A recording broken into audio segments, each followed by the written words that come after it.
The Witch's Birthday Present. Attractive blonde Sherri Dally seemed to have everything that most people aspire to.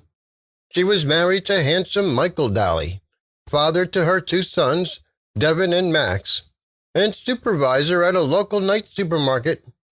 35-year-old Dally managed a successful business, running a child care center in beautiful Ventura County in California. She was outgoing, friendly, generous, and kind, and appeared to be universally liked and respected by her friends, family, and co-workers.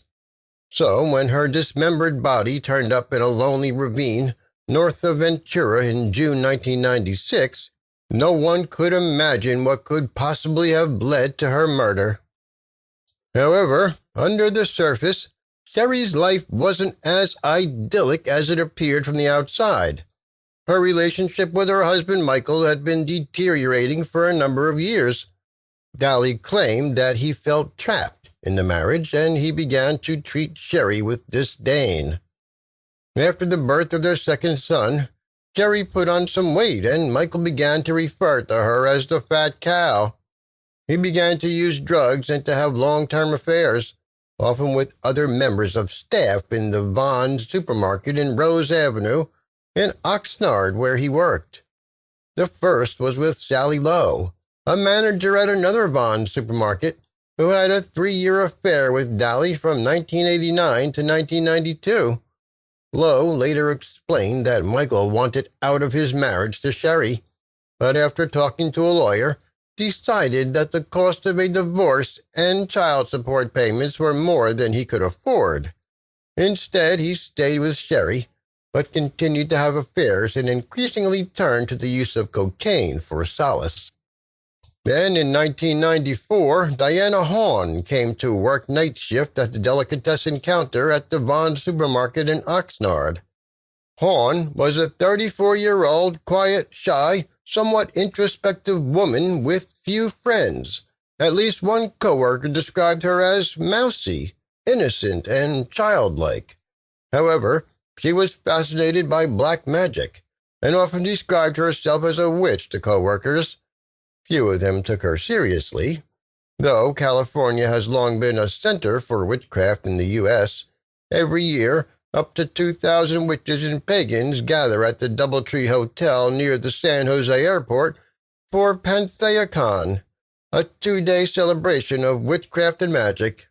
There is no evidence that Hawn was a member of a coven, but there are hundreds of bookstores and supply shops selling witchcraft-related books and paraphernalia in California to enable anyone who wants to become involved to learn about the rituals and incantations involved.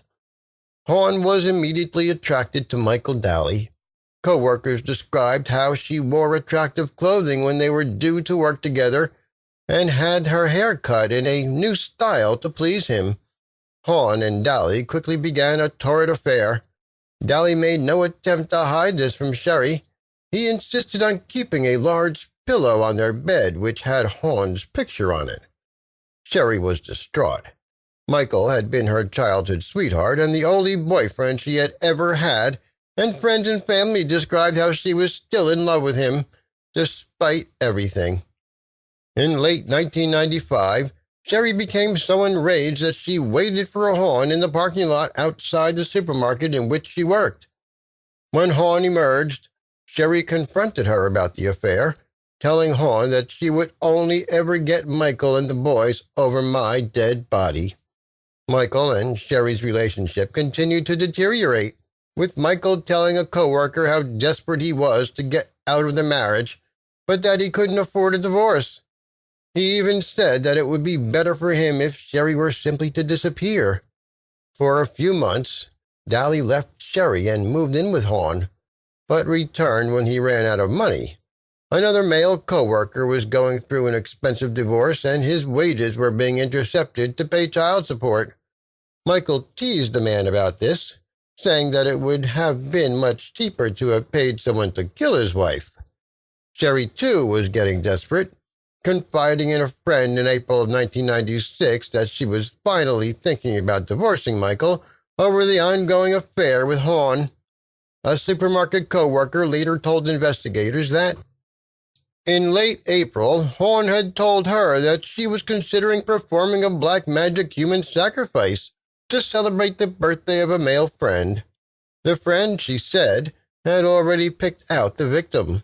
At the time, the co-worker didn't believe Horn, but on May 6, 1996, Sherri Dally disappeared.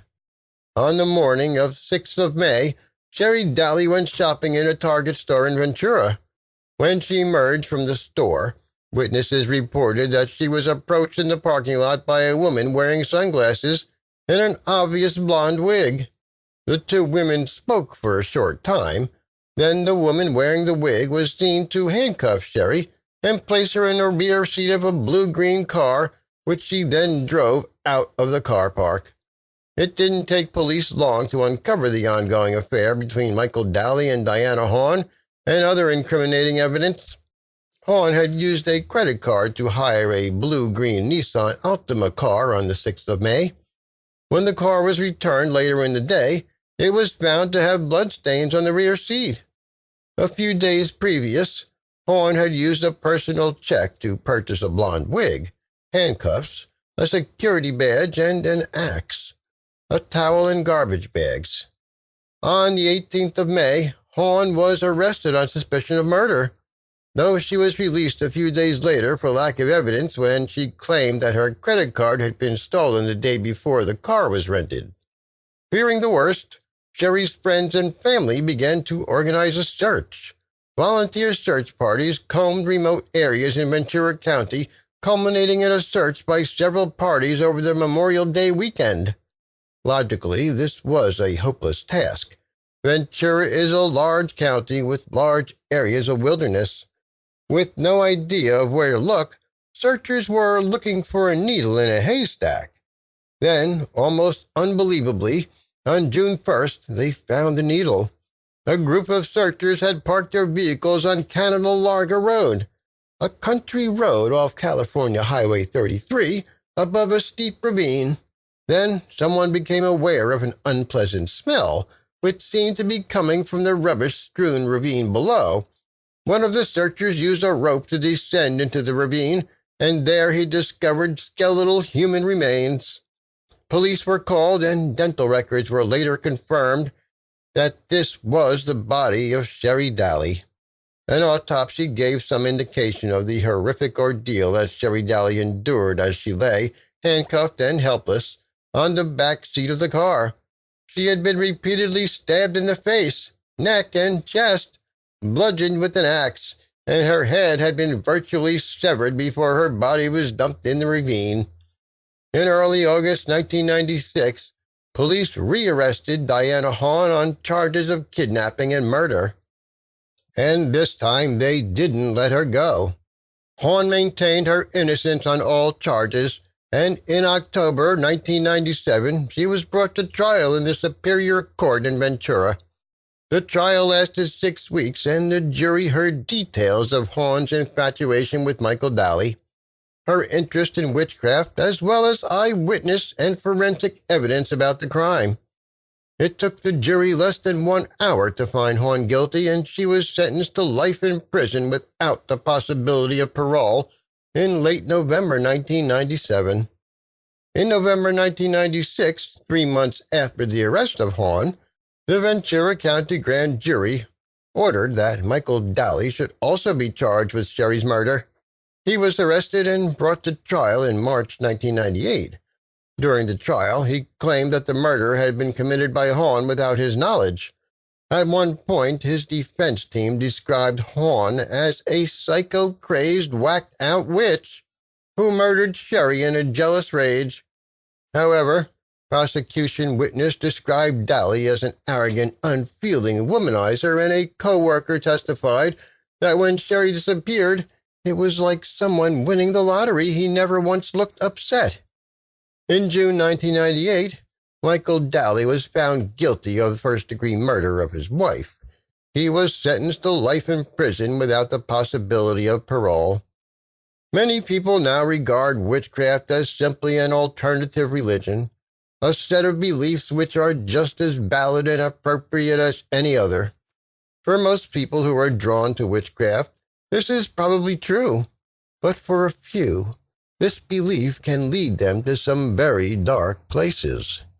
Whether or not you believe in witches or the power of black magic, there is no doubt that an interest in witchcraft helped to persuade a woman who is described as innocent and childlike to commit an extremely brutal murder. It seems that Diana Hawn really believed that sacrificing Sherri Dally would give her what she wanted most, Michael Dally. Instead, it sent her and her lover to prison for the rest of their lives.